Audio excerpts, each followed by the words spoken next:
लिखो आज का topic rare earth ions. Short में रेयर अर्थ को RE बोलोगे, ध्यान रखना। शॉर्ट में क्या बोलेंगे? रेयर अर्थ को RE। अभी लिखना बंद करो, पहले इसको समझो। तो देखो, रेयर अर्थ आयंस को, रेयर अर्थ एलिमेंट्स को अपने को एक्सप्लेन करना है कि ये है क्या चीज, है ना। तो इसका डेफिनेशन समझ लो, इसका कॉन्सेप्ट समझ लो, इसके प्रॉपर्टी समझ लो, जो भी।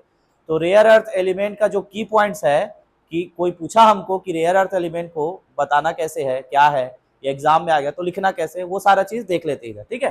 तो रेयर अर्थ एलिमेंट्स का पहला ये बता देना कि rare earth ions are lanthanide series. Lanthanide series के जो एलिमेंट्स होते हैं उसको ही क्या बोलते हैं? रेयर अर्थ।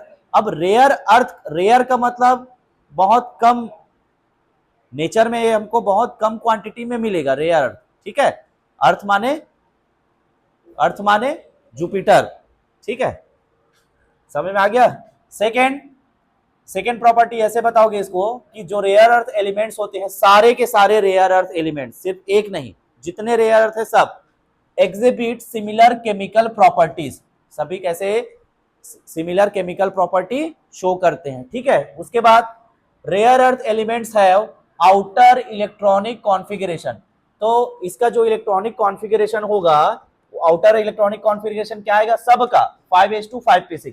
सारे रेयर अर्थ के लास्ट में, आउटर में क्या मिलेगा अपने को? 5s2 5p6 मिलेगा, ठीक है। Like xenon gas, noble gas भी बोलते हैं इसी को, ठीक है। RE have 4f electrons in inner shell. ये दिख रहा है डायग्राम से, 5s और 5p तो आउटर में हो गया, तो इसके इनर में कौन रहेगा? अंदर में, अंदर वाले ऑर्बिट में 4f इलेक्ट्रॉन्स रहेंगे।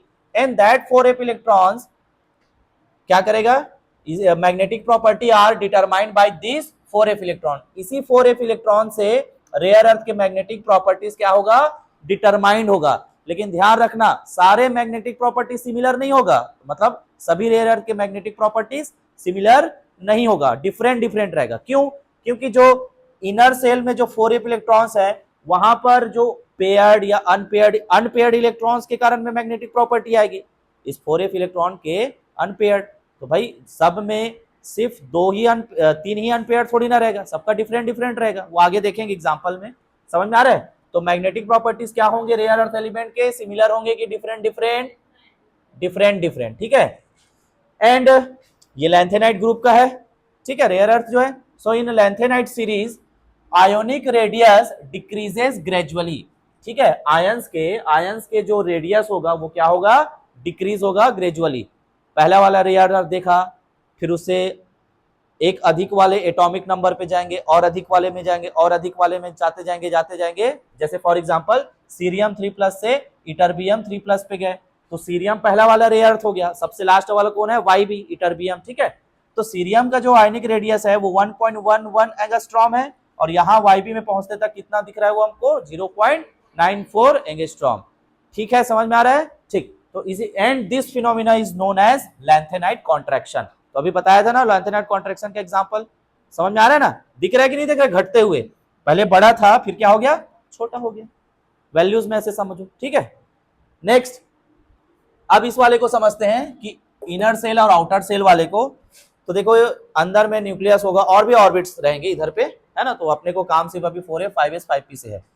तो 4f इलेक्ट्रॉन, 4f जो ऑर्बिटल इस वाले को रिप्रेजेंट कर रहा है, ये वाला ऑर्बिट किसको रिप्रेजेंट कर रहा है? 5s को, और ये वाला ऑर्बिट 5p को। तो दिख रहा है ना कि 5s और 5p 4f को क्या कर दिया है? 4f ऑर्बिट को कवर कर दिया है, शील्ड कर दिया है, ठीक। तो इसी पे एरो लगा के क्या लिखे हैं? This act as shielding layers for 4f electrons, and due to this layer crystal field effect, crystal field effect that means external electric field effect, field अभी बोलोगे, crystal field effect that means external electric field।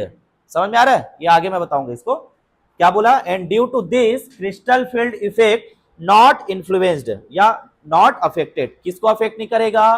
4f electrons को affect नहीं करेगा। कौन affect नहीं कर रहा है? क्रिस्टल फील्ड इफेक्ट, ठीक है। So this means rare earth ions behaves as free atom. इसी वजह से क्योंकि ये अफेक्ट नहीं हो रहा है ना, CFE से अफेक्ट नहीं हो रहा है, इसलिए क्या बोलोगे कि रेयर अर्थ एलिमेंट्स जो है वो कैसा बिहेव करेगा? फ्री एटम के जैसा। कैसा बिहेव करेगा? फ्री एटम के जैसा। अब समझ लो ये क्रिस्टल फील्ड इफेक्ट क्या होता है, ये पिछले यूनिट में हमने पढ़ा है। अब क्रिस्टल है, क्रिस्टल मीन्स सॉलिड, ठीक है। अब उसमें उसके लैटिस में, क्रिस्टल लैटिस में आयंस होंगे, समझो ना रे, जो क्रिस्टल बनाता था मैं, कोने कोने में एटम्स डाल देता था ना आयंस बोल के, ठीक। तो वो आयंस क्या होते हैं, अपने नेबरिंग आयंस से कांटेक्ट करके, इंटरैक्ट करके इलेक्ट्रिक फील्ड क्रिएट करते हैं। क्या करते हैं? इलेक्ट्रिक फील्ड क्रिएट करते हैं, और उसी फिनोमिना को बोला जाता है क्रिस्टल फील्ड इफेक्ट। अब जो इलेक्ट्रिक या फिर एक्सटर्नल इलेक्ट्रिक फील्ड, तो क्रिस्टल फील्ड इफेक्ट क्या है, समझ में आ रहा है? क्रिस्टल लैटिस में आयंस नेबरिंग आयन के साथ इंटरैक्शन करते हैं, और उस इंटरैक्शन से क्या क्रिएट होता है? इलेक्ट्रिक फील्ड क्रिएट होता है। उस प्रोसेस को, फिनोमिना को क्या बोलते हैं? क्रिस्टल फील्ड इफेक्ट कहते हैं। यहां तक क्लियर है सभी को? आगे देखते हैं कि हमको एक्सपेरिमेंटल और थ्योरेटिकल वैल्यूज में क्या क्या सिमिलैरिटीज या डिफरेंस देखने को मिलेगा। तो आगे के पार्ट में देखेंगे उसको। यहां तक क्लियर है सभी को?